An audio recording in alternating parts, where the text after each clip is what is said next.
Hello guys, welcome back to MLT journey. तो आज हम बात करेंगे Kalyan Singh super specialist cancer institute की तरफ से न्यू वैकेंसी निकलने वाली है। कल मैंने शेयर किया था आपके अपने टेलीग्राम चैनल पे एमएलटी जर्नी जो हमारा है, तो वहाँ पर मैंने आपको एक एडवर्टाइजमेंट शो करा था जो कि हमारा न्यूज़पेपर में निकला था। ये कल वाले पेपर में ही निकला था, 18 फरवरी को अमर उजाला पे निकला था। तो direct requirement for non teaching post, advertisement number है KSSCI। तो आपके लिए इंपॉर्टेंट इसमें क्या है, इसका फुल नोटिफिकेशन हमारा आउट हो गया है। एक से लेके आप देख लीजिए पहले इंपॉर्टेंट चीज़, एडवर्टाइजमेंट नंबर KSSCI ER 1 से लेके 9 तक 2023 और 24। तो institute invites online application for various non teaching हमारी पोजीशन है। तो स्टार्ट है आपके 1 मार्च से आपके स्टार्ट हो जाएंगे और एप्लीकेशन प्रोसेस लास्ट डेट है इसमें 2 मार्च के बाद अप्रैल है। ठीक है, last date of online submission इसका अप्रैल है। तो इसका फुल नोटिफिकेशन पे अब हम जाते हैं जिससे कि आपको कोई प्रॉब्लम ना हो। तो इसका फुल नोटिफिकेशन आज इन्होंने वेबसाइट पर फिर से डाल दिया है, आप देख सकते हैं 1 से लेकर 9 लिखा हुआ है, सेम है। तो हम इसके बारे में बात करेंगे। तो जो भी हमारे साथ नए जुड़े हों वो हमारा चैनल ज़रूर सब्सक्राइब कर लीजिएगा। Kalyan Singh super specialist cancer institute में हमारी ये वैकेंसी निकली है। CBT आपका एग्ज़ाम होगा और ये लखनऊ में स्थित है। स्पेशल नोट भी उन्होंने कुछ बता रखा है कि domicile no application fee will be accepted after the last date. Last date के बाद कोई भी एप्लीकेशन फ़ी आपकी जमा नहीं की जाएगी। Application fee as against the above advertisement as per the published examination schedule on institute website.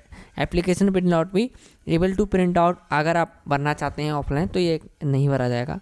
Next है processing of filling of application form के बारे में बता रखा है, आप कैसे भर सकते हैं। तो आपके लिए उन्होंने वेबसाइट प्रोवाइड करवा रखी है cancer-institute.education.in। तो 1 मार्च को ओपन हो जाएंगे। कौन कौन सी हमारी पोजीशंस रहेंगी और क्या क्या इसमें ग्रेड पे रहेगा उसके बारे में अब हम बात करेंगे। तो आपकी इसमें रहेगी यूरोडायनेमिक टेक्नीशियन की रहेगी। टोटल 1 पोस्ट रहेगी, वो भी अनरिजर्व की। पे लेवल 5 मिलेगा, 29,200 से आपकी सैलरी इसमें रहेगी 92,300। नेक्स्ट CSST असिस्टेंट की है, इसमें भी 1 अनरिजर्व की रहेगी। पे लेवल 4 है, यहाँ पर आपकी 25,500 हो जाएगी से लेके 81,100 तक हो जाएगी सैलरी।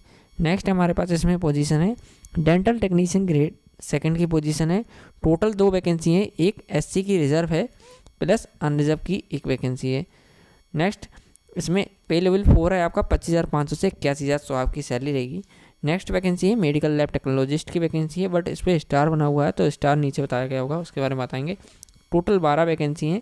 SC की 3 वैकेंसी हैं इसमें, प्लस OBC की 3 है, EWS की 1 है, 5 अनरिजर्व की, टोटल 12 हो गई। पे लेवल 6 मिलेगा 35,400 से आपको मिलेगी 1,12,400 सैलरी। नेक्स्ट हमारे पास इसमें टेक्निकल असिस्टेंट न्यूरो ओटोलॉजी की इसमें वैकेंसी है, अनरिजर्व की है। पे लेवल 6 35,400 से 1,12,400। ऑप्थेल्मिक टेक्नीशियन की अनरिजर्व की वैकेंसी है, 35,400 से 1,12,400 सैलरी मिलेगी, पे लेवल 6 मिलेगा। रेडियोलॉजी में भी स्टार बना हुआ है तो कुछ खास होगा इसमें। टोटल 12 हैं, सेम है SC की, OBC की ये है और यहाँ पर आ गई अनरिजर्व की आपकी, और एक है जो वैकेंसी यहाँ पर है सेम EWS की है।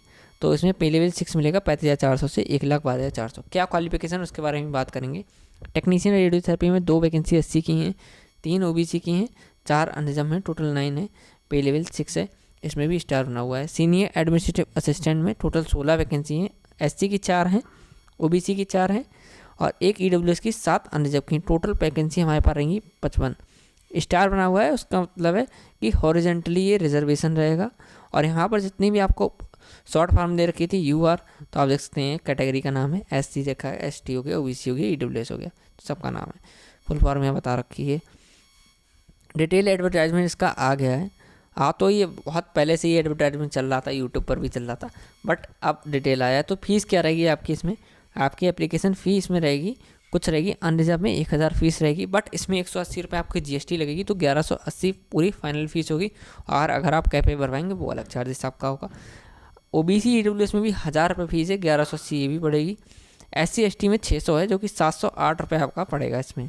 ठीक है, तो आप लोग कैफ़े से ही भरवाना, जिससे कि क्योंकि फ़ीस भी ज़्यादा है तो दिक्कत ना हो आपके लिए, क्योंकि MCRE में बहुत सारी फ़ीस अटकी थी बहुत सारे कैंडिडेट की, मेरी भी फ़ीस उसी में अटकी थी और 1,000 रुपये कम नहीं है, और उसमें 2,400 रुपये कुछ फ़ीस थी। नेक्स्ट बात करते हैं हॉरिजॉन्टल रिजर्वेशन के बारे में बता रखा है। तो आप देख सकते हैं हॉरिजॉन्टल रिजर्वेशन जो रहेगा दिव्यांग के लिए 4% है, एक्स सर्विसमैन के लिए 5% है, और dependents of freedom fighters DFF के 2% मिलेगा, वुमेन के लिए 20% इसमें मिलेगा। तो अच्छी बात है, वुमेंस के लिए यहाँ पर 20% मिलेगा, तो ज़रूर भरिएगा फॉर्म। नेक्स्ट है इसमें आप क्या क्वालिफिकेशन है उसके बारे में बात करते हैं। तो जनवरी 2024 की हमारी गाइडलाइन है, the detail of vacant positions qualification is an under table 2, जो कि टेबल 2 आपको बता रखे कि आपके पास इसमें क्या क्वालिफिकेशन होनी चाहिए। तो यूरोडायनेमिक टेक्नीशियन अगर आपने करा है कोर्स, पोजीशन है, फॉर्म भरना चाहते हैं, तो इंटरमीडिएट साइंस होना चाहिए with diploma certificate of more than 1.5 year duration, half duration का आपका होना चाहिए। रिलेवेंट ट्रेड से आपका सर्टिफिकेट होना चाहिए, डिप्लोमा या सर्टिफिकेट होना चाहिए। एक्सपीरियंस का कोई जिक्र नहीं है, एक्सपीरियंस साफ साफ देते हैं, तो ऊपर वाले में आप क्लियर कर देता हूँ। इंटरमीडिएट साइंस होना चाहिए, मतलब कि आपका 10+2 है, वो भी साइंस के साथ में होना चाहिए। डिप्लोमा सर्टिफिकेट जो होना चाहिए या फिर 1 ईयर का होना चाहिए, हाफ या ड्यूरेशन इन रिलेवेंट ट्रेड के साथ में होना चाहिए। यूरोडायनेमिक टेक्नीशियन स्टार बनना है, कुछ ना कुछ खास होगा, नीचे बात करेंगे। CSST असिस्टेंट की बात करता हूँ, तो आपके पास इंटरमीडिएट 10+2 साइंस के साथ में होना चाहिए। फिर डिप्लोमा इन CSST होता है एक, ठीक है, ऑपरेशन थिएटर के जितने भी इक्विपमेंट होते हैं उनसे संबंधित है ये, स्टेलाइजेशन से। Filing base 3 year experience in CSST in a large technique hospital में आपका होना चाहिए। 3 साल का आपका एक्सपीरियंस इसमें मांगा है CSST का, वो भी एक किसी लार्ज हॉस्पिटल में आपका होना चाहिए। नेक्स्ट हमारे पास डेंटल टेक्नीशियन ग्रेड सेकेंडरी में अगर आप अप्लाई करना चाहते हैं तो मैट्रिकुलेशन होना चाहिए और इक्विवेलेंट, ठीक है, 10+2 होना चाहिए। Diploma certificate dental hygiene, dental mechanic, maxillofacial prosthesis and orthodontic appliances होना चाहिए, plus registered at dental hygienist में आपका होना चाहिए, यहाँ पर रजिस्ट्रेशन होना चाहिए। और desirable experience in a dental department of a hospital for 1 year, the appointing authority cell. तो डिजेबल है, ठीक है, एसेंशियल तो इंपॉर्टेंट है, एसेंशियल है अगर आपके पास तो आप फॉर्म भर सकते हैं, अगर डिजेबल नहीं है तो कोई प्रॉब्लम नहीं आएगी। नेक्स्ट है, बात करते हैं यहाँ पर मेडिकल लैब टेक्नोलॉजिस्ट, ऊपर भी कुछ होता है, एक सेकंड रुक जाइए। तो decide on each occasion a vacancy is to be filled, the discipline in which a diploma certificate is to be prescribed depending upon the requirement के अनुसार होगा ये, ठीक है। तो डेंटल हाइजीनिस्ट आप भर सकते हैं आराम से। मेडिकल लैब टेक्नोलॉजिस्ट की बात करता हूँ, इसमें कौन कौन अप्लाई कर सकता है। तो इसमें अप्लाई करने के लिए आपके पास होना चाहिए bachelor degree in medical laboratory technician, medical laboratory technician from a government recognised university, institute with 2 year relevant experience in a laboratory attached with a hospital, having minimum 100 beds का आपके पास होना चाहिए। आपने जहाँ भी एक्सपीरियंस लिया हो वहाँ पर 100 बेड्स होने चाहिए उस हॉस्पिटल में। नेक्स्ट बात करता हूँ टेक्निकल असिस्टेंट की बात करता हूँ, तो आपके पास इसमें क्वालिफिकेशन होनी चाहिए BSc degree in speech and hearing from a recognised institute university. आपको इन सब के पेपर हमारे प्लेलिस्ट में मिल जाएंगे। BSc honours in speech hearing है, तो डिजरेबल है, इसमें एक्सपीरियंस उन्होंने नहीं मांगा है न्यूरो ओटोलॉजी में। ऑप्थेल्मिक टेक्नीशियन में BSc degree in ophthalmic technique मांग रखा है आपसे और equivalent from recognised institute, fresher vacancy apply कर सकते हैं। टेक्नीशियन रेडियोलॉजी में देखते हैं क्या है, इसमें मांगा है 10+2 साइंस के साथ में, diploma 2 year course in radiography technique के साथ में, 1 ईयर एक्सपीरियंस रेडियोग्राफर का आपका होना चाहिए। अगर आप BSc ऑनर्स कर रहे हैं और 3 ईयर कोर्स है जो कि और in radiography from recognised university कर रहे हैं तो आप अप्लाई कर सकते हैं। तो 2 क्वालिफिकेशन आपको बता रखी हैं, कोई सिंगल भी है अप्लाई कर सकते हैं। नेक्स्ट है टेक्नीशियन रेडियोथेरेपी, तो इसमें भी सेम है, 10+2 होना चाहिए साइंस के साथ में, डिप्लोमा 2 ईयर का है तो 1 साल का एक्सपीरियंस चाहिए, और BSc ऑनर्स 3 ईयर करे हुए हैं रेडियोथेरेपी से तो अप्लाई कर सकते हैं।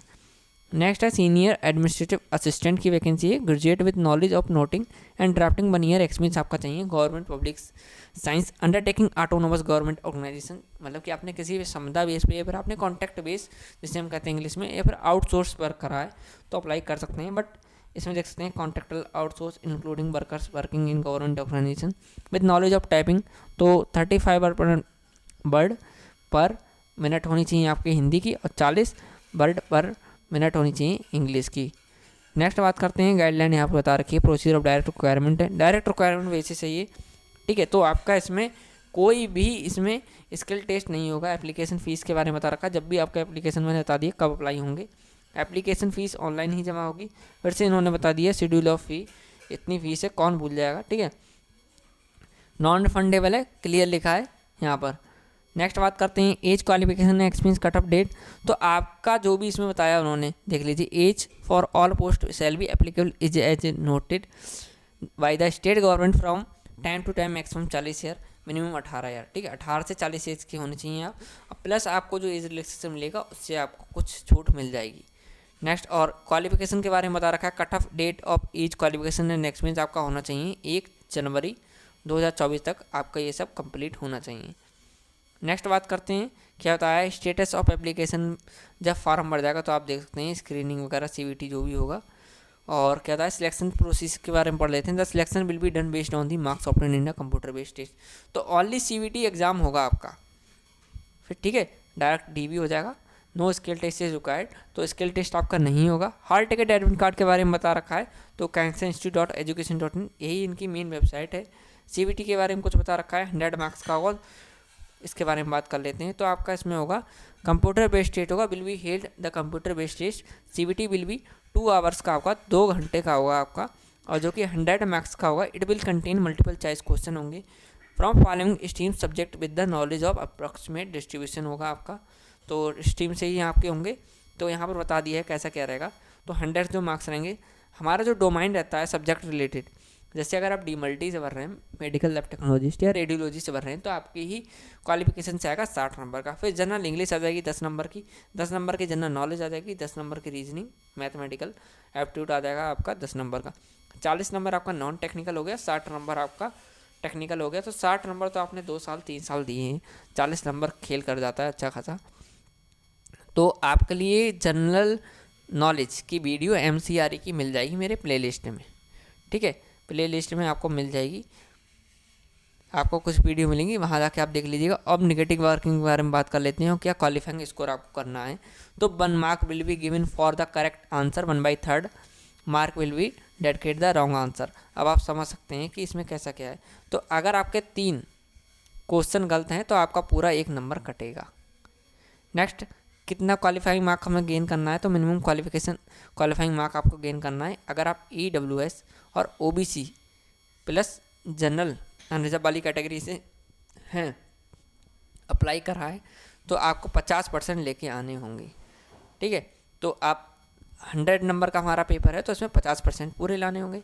और यहीं पर 80 का होता तो चेंज हो जाता, थोड़ा कम होता। नेक्स्ट बात करते हैं 45% लेके आने हैं SC ST कैटेगरी को, SC और ST कैटेगरी वालों को 45% लाने हैं। तो इन्होंने कुछ ज़्यादा ही मिनिमम क्वालिफाइंग मार्क्स दे रखा है यहाँ पर। स्किल टेस्ट के बारे में भी इन्होंने कुछ बता रखा है, तो स्टेनोग्राफी का ओनली होगा इसमें, देख सकते हैं आप स्टेनोग्राफी का यहाँ पर बता रखा है, स्टेनोग्राफी का होगा। क्योंकि जो वर्ड पर मिनट वाली जो मैंने अभी आपको बताई थी 35 और 40 इंग्लिश हिंदी, तो उसी में ही होगा। जूनियर एडमिनिस्ट्रेशन वाली जो वैकेंसी थी उसका होगा। फिर देख सकते हैं स्किल टेस्ट के बारे में बता रखा है कुछ CVT, क्योंकि इसका एडमिट कार्ड आएगा। फाइनल मेरिट लिस्ट आपकी जो बनेगी कैटेगरी के बेस्ड पे बनेगी, तो सेपरेटली एंड रैंक आएगी आपकी। While preparing the merit list for the general category all application including those from the reserve categories के according merit list is from a reserve category only applicants that category will be taken into consideration the same method will be applicable और reserve category. तो बनेगी कुछ बातें होती हैं जो हमारी इंपॉर्टेंट होती हैं, फाइनल मेरिट लिस्ट जैसे बनेगी वो बन के रहेगी, ठीक है। जैसे सब में बनती है सेम बनेगी, बस आपके डाउट इसमें रहेगा। सोचिए अगर फार्म कम पड़ता है तो टाई केसेस बन जाता है, कभी कभी हमारे 94 नंबर सेम बन जाते हैं, तो किस कैंडिडेट का सिलेक्शन होगा। तो हर वैकेंसी में मैं बता भी चुका हूँ, अगर आप हमसे जुड़े होंगे तो आप स्किप कर देंगे वीडियो, ठीक है। तो बता देता हूँ, इसमें भी टाई ब्रेकिंग रूल होते हैं जो total mark of the tied candidate total, अगर 94 94 94 94, अब ये सेम मार्क्स अगर आपके 4 कैंडिडेट के हैं तो देखिए डेट ऑफ बर्थ के अकॉर्डिंग होगा जो ओल्डर होगा। अब सोचिए 94 वाले जो कैंडिडेट मैंने बताए हैं, ठीक है, तो अगर ये 92 एज का है, ये 91 एज के हैं, ये 93 एज के हैं, ये 94 एज के हैं, ये 95 एज के हैं, तो सबसे पहले कैसे दी जाएगी, तो 91 एज वालों को दे दी जाएगी ये वैकेंसी जो भी सीट होगी। नंबर ऑफ रॉन्ग आंसर देखे जाएंगे, ठीक है। अगर इसमें सेम बैठती है, हमारी सबकी एज सेम है, तो रॉन्ग आंसर देखे जाएंगे, निगेटिव मार्क्स देखे जाते हैं। फिर कोर सेक्शन के आपके मार्क्स देखे जाते हैं, किसने हाई करें, हाइयर मार्क्स देखा जाता है कोर सेक्शन का आपका। एग्जाम्पल बता रखा है यहाँ पर 60% question patient core subject syllabus का रहेगा जो, ठीक है। रिजल्ट वेबसाइट पे आ जाएगा, ये बता दिया है। अदर जनरल कंडीशंस कुछ बता रखी हैं यहाँ पर। Canvassing any will lead to disqualification के बारे में बता रखा है, तो आपको अच्छे से जानकारी भरनी है यहाँ पर। बस यही बताया होता है उन्होंने कि आपको अपनी जानकारी अच्छे से भरनी है, वरना आपके ऊपर कार्रवाई हो सकती है, ठीक है। क्योंकि आप DV करवाने जाएंगे, जुडिशरी के बारे में बता रखा है यहाँ पर, आप देख सकते हैं जुडिक्शन के मैटर रिगार्डिंग डिसिप्लिन के आप नहीं हो, ठीक है, कोई भी आपका रिकॉर्ड ना हो, तो PDF अपने टेलीग्राम ग्रुप पे सेंड कर दूंगा। टेलीग्राम ग्रुप की लिंक इस वीडियो के डिस्क्रिप्शन में आपको मिल जाएगी। प्लस क्योंकि हमारे टेलीग्राम में अच्छे खासे हैं कैंडिडेट्स, 1.6 के आज हो जाएंगे, तो 1600 के करीब हैं, तो सब अप्लाई कर सकते हैं इसमें, ठीक है। सब लोग अप्लाई कर दीजिएगा। अगर आपको ये वीडियो इन्फॉर्मेटिव लगी हो तो सब्सक्राइब कर दीजिएगा। पहले एक बात और क्लियर कर देता हूँ, इसमें साफ साफ दिया है invites online application from a citizens of Indian, ठीक है। तो कोई ज़रूरी बात नहीं है कि आप किसी भी स्टेट या फिर आप यूनियन टेरिटरी से हो, ठीक है। मतलब कि केंद्र शासित प्रदेश हमारे जो हैं इसमें 28 राज्य हैं हमारे और 8 केंद्र शासित प्रदेश हैं हमारे, यूटी जिसे हम कहते हैं यूनियन टेरिटरी। तो आप अप्लाई कर सकते हैं, ऑल इंडिया बेस ही वैकेंसी है। ऐसी ही मोर अबाउट इन्फॉर्मेटिव वीडियो के लिए हमारे चैनल लाइक करें, सब्सक्राइब करें, शेयर करें। हम ऐसी मोर अबाउट इन्फॉर्मेटिव वीडियो बनाते रहते हैं, सपोर्ट कीजिएगा जिससे कि मैं और अपडेट्स दे सकूँ। Thank you.